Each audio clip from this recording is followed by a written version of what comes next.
Any tokantrano any faraky ny tsaritatsika teo ihany koa dia mandray vahiny isika amin'izato andranio izato mandray any David Betka isika izay sady mpanakanto izy. Alors bonjour David. Bonjour, merci. Tu as parlé beaucoup, là. Je me dis, il faut que j'arrive à suivre. Mais j'ai tout compris, t'inquiète pas, de A à Z. Qui est David? Tu pourrais nous faire un petit background, expliquer. D'accord, ouais, et ça fait longtemps. Aiguille, de fil en aiguille, tout à fait. Ouais. Déjà, ça faisait longtemps que je devais venir à Madagascar. Ça fait de longues années que j'affectionnais ce pays. J'ai pas eu l'occasion de venir. J'étais à l'île de la Réunion il y a X temps.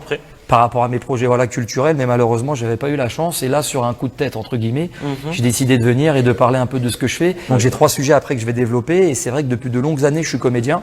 Je mets en place des projets culturels, des projets un peu humanitaires, sociaux et loisirs, par le biais de mon association à travers les frontières. Et par rapport au fait d'être comédien, c'était venu comment? Alors, c'est depuis petit, tu sais, c'est une très longue histoire.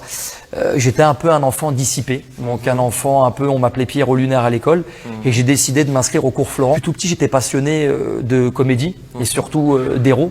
Donc j'ai fait beaucoup de sports de combat.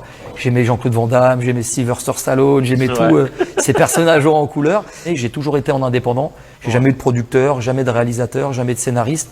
J'ai toujours essayé de joindre les deux bouts. C'est compliqué parce que dans ces métiers-là, on ne devient jamais millionnaire, mais c'est pas ça qui nous passionne, c'est de transmettre un message.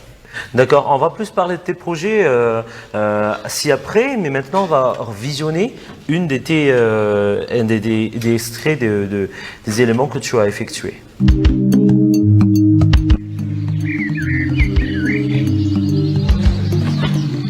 dépose. Je n'ai rien. Je t'ai vu, tu as de l'argent. Donne-moi de l'argent pour manger. C'est un court-métrage. C'est un court-métrage que j'ai réalisé aussi avec mon ami Ousmane Manel Diop. Donc à chaque fois, j'essaye de mettre un peu une touche et une pierre à l'édifice en scénarisant des beaux projets pour mettre en avant justement les enfants ou les personnes qu'on peut laisser de côté. Il y a des thématiques pour chaque vidéo. Tout à fait. Comment tu fais pour faire ça? Eh ben en fait, depuis tout petit, j'aime bien écrire, j'aime bien scénariser, j'aime bien jouer. J'ai eu la chance, de créer une pièce de théâtre aussi qui s'appelait Colocation sur le vivre ensemble.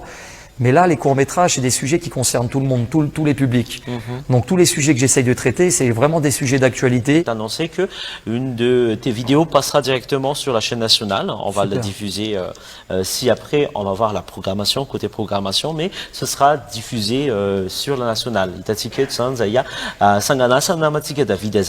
hyper important de le signaler, que le peuple malgache est très ouvert d'esprit et il y a une grande gentillesse et je le savais déjà depuis de longues années comme j'affectionne cette île et j'ai pas été contrarié, loin de là. Là, on a une minute de souhait, je sais pas, de mots qui pourraient toucher tous les Malgaches à t'offrir. Ah d'accord, une minute, ça me va droit au cœur. Donc encore un grand merci. Le plus important, c'est l'entraide et c'est le partage. Parce que il faut toujours parler de sujets qui nous rassemblent et pas de sujets qui nous divisent. Tout à fait. Encore une fois, merci pour cet accueil si chaleureux. Merci à toute l'équipe. Merci à toi pour l'invitation. Nous étions tous heureux de t'avoir ici sur le plateau également. Merci, c'est réciproque, merci.